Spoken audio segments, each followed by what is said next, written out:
What's good and what up? It's your brother SamAnt here at Viral Hip Hop News. Do me a favor, family, before we get started with the content. Y'all know what to do. Go up top and hit that like button.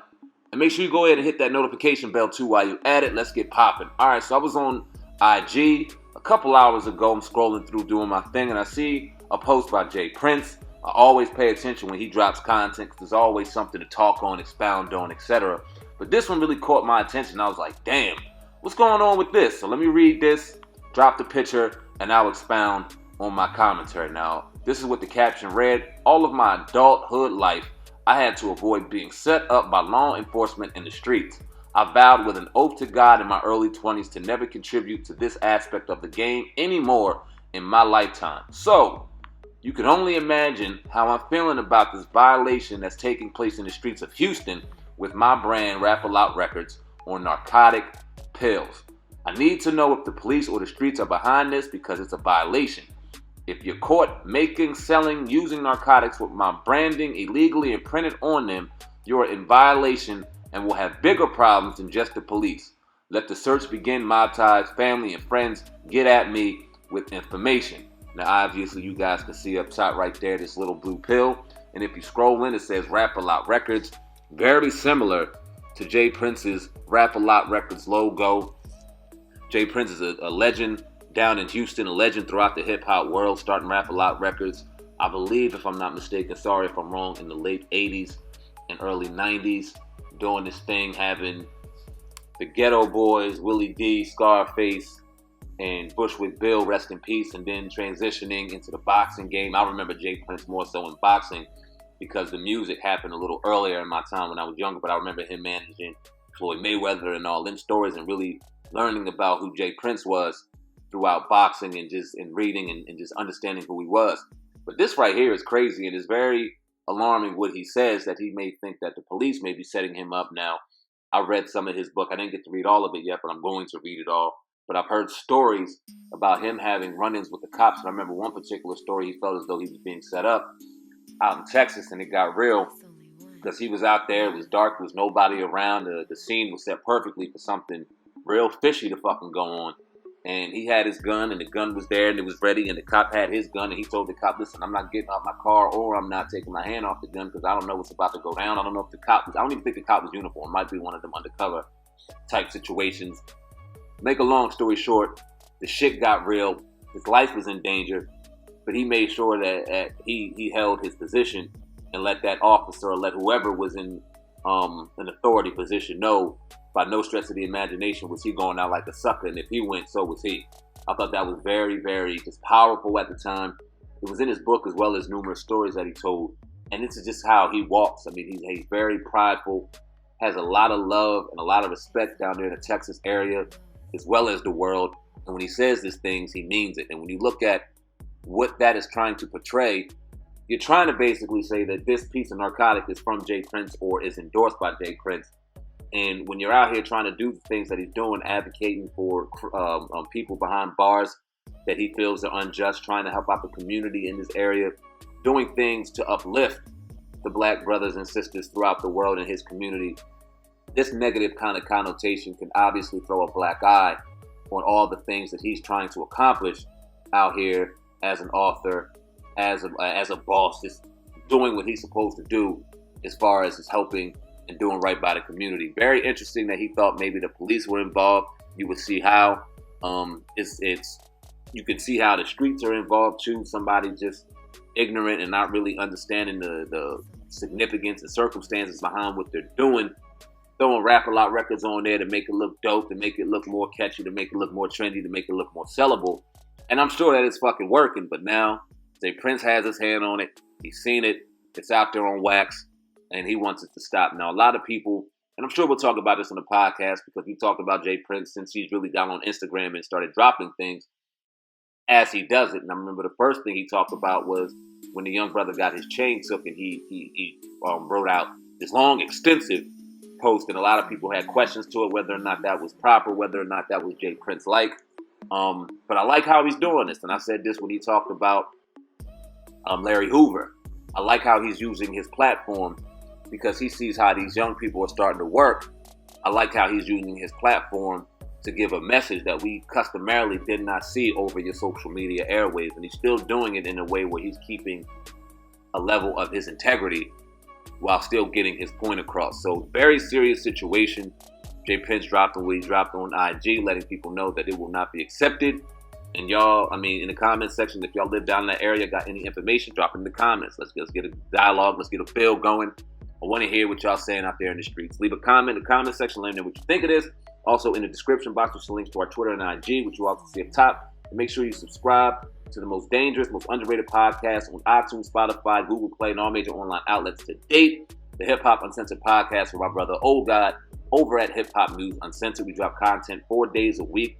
The podcast is up 4 days a week, and we're probably about to drop another one real soon. Y'all keep supporting. Y'all keep hitting that notification bell. Keep sharing this shit, and we'll keep giving you nonstop great content. Always trying to keep it raw, real, and uncut here, bro. Hip Hop News. Until next time, until next story, I sincerely appreciate each and every one of y'all, and I'm out of here, man. Stay tuned on the back end of this video for some commentary that I did when I was out in Florida on Jay Prince speaking to Larry Hoover and the significance behind that. I appreciate each and every one of y'all. This is SamAnt, CEO of Viral Hip Hop News, and I'm out of here, man. Peace. He didn't deserve to be treated like inhuman, be treated like a slave, be treated as though his life had no value. It did not matter. He deserved some type of resurrection and retribution, which is supposed to be what the time given is for. You're supposed to be able to do your time, then come out and be a valuable pillar to society. But we've seen that even in Kanye West attempting to get Larry Hoover out of prison last year, that it seemed like it was going to be very successful because people in Chicago, people around the world still see him as a danger and a menace to society, even while being in prison now for 46 years and being just a lot older and a lot different. It's very, very mind-boggling to see. I'm not sitting here trying to say free Larry Hoover outright and things like that. But what I will say is this gentleman and this man does need fair justice, fair trial. How is it fair that one person can be committed or can be charged for a crime and another person could be charged for a crime, and then based off of just color, they could have two completely different sentences? Jay Prince said something that was very interesting to me. He said, here's an example of racism at its finest by sentencing Larry Hoover to 6 life sentences just to remind us that our lives have no value in the eyes of racist people. This is why growth and development in our aspect is important. He said that it's a hate sentence, not justice. A hate sentence, not justice. Now, we all remember when slavery was abolished and then they had the 14th Amendment giving them the right giving black people the right to be free. But if we were locked up, now we were back into slave conditions. We were now allowed to be treated not like human beings like we were in the past, but be treated like the slaves that they really wanted us to do. It was a transition in big business. It was an evolution in big business. And we see that still running strong and more alive than ever than today. We see the divisiveness in the White House. We see how people are the line is getting drawn and people are going to one side or people going to another. That's why it's important that we have OGs like Jay Prince. And we talked about this on numerous occasions when Jay Prince jumped on his social media and he speaks. It's usually something of power and something that we talk about. And we've given criticism. Jay Prince respected criticism, but criticism because of certain ways that he came about on social media. We thought, damn, this isn't Jay Prince like, given his history and given the fact of how he's always carried himself. It just seemed a little bit of off character to have him on social media.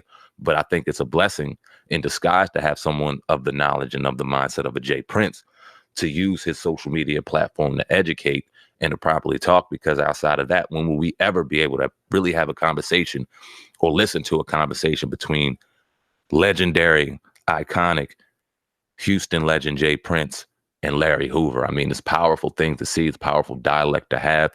It's great for us to be able to sit back and talk about it. And I mean, I just love what's going on right now. He said to be continued. I can't wait. It will be continued here on the podcast. We'll talk about it later on with my brother Old God over at Hip Hop News Uncensored. But I wanted to drop this video this morning. I seen this last night and I thought it just had so much power. Larry Hoover speaking to Jay Prince. Obviously, Larry Hoover being out in Colorado. I don't know where Jay Prince was, but it was a phone conversation. I played it twice. Sorry for playing it back to back, but I wanted you guys to really hear it in its full context a couple of times over so we can grasp what he said. He a wealth of knowledge. You can only imagine what somebody's going through sitting behind bars in inhumane conditions, whether they did it or not. Just the what goes through somebody's mind. You would hope that somebody would be rehabilitated and understand the error of their ways. If in fact they did do crimes, if they did take somebody's life, if they did do acts of violence to put themselves in that situation, you would think after 46 years there would be some kind of just evolution and just some kind of, you just want to feel sorry and just, you know what I mean, want to move forward. But it's the other side. It's the flip side. Maybe he didn't do it. Maybe he's innocent and a free man sat behind bars for 46 years based off his involvement in Chicago, based off of the leadership that he may have portrayed out there to the people in Chicago. We all know how that works. They like to put the organized gangs and put these nice terminologies and terms to these sentences to create and make it something bigger than what it is, and add on light and add on just time after time after time to your sentence to just make you just make it sure, make it stamped, make it 100% solidified that you never see the light of day again. It's very sad. It's very unfortunate. And like I said, whether he did it or not, after 46 years, you should be granted a second chance, at least to live. Now, if one life sentence was the sentence that needed to be handed down, I think that he would be okay as a man to live with that. But when you hear that your life and we're going to take your life for 200 years, way past your death, I mean, you just taking and stripping away all human rights to its core. And that's just my opinion. That's my 1-2. Y'all leave a comment in the comment section right now. Let me know what you think of the powerful conversation between Larry Hoover and Jay Prince. Also in the description box, just a link to our Twitter, IG, which you also see up top right across the screen right there. And also subscribe to the most dangerous, most underrated podcast on iTunes, Spotify, Google Play, and all major online outlets to date. The Hip Hop Uncensored podcast, my brother, Oh God. You see that link in the description box, as well as the links to Viral Hip Hop News Uncensored, and of course the Uncensored Podcast official channel. I appreciate each and every one of y'all. We'll be back later on for episode 195 of the Hip Hop Uncensored Podcast. Check out episode 194 in the description box right now. That link will be right below. SamAnt, I'm out of here, man. I appreciate each and every one of y'all. Let me enjoy this day in Florida. Got a couple more days till I get home. I can't wait, but I'm enjoying it till I get there, man. Further ado, we out of here. Peace.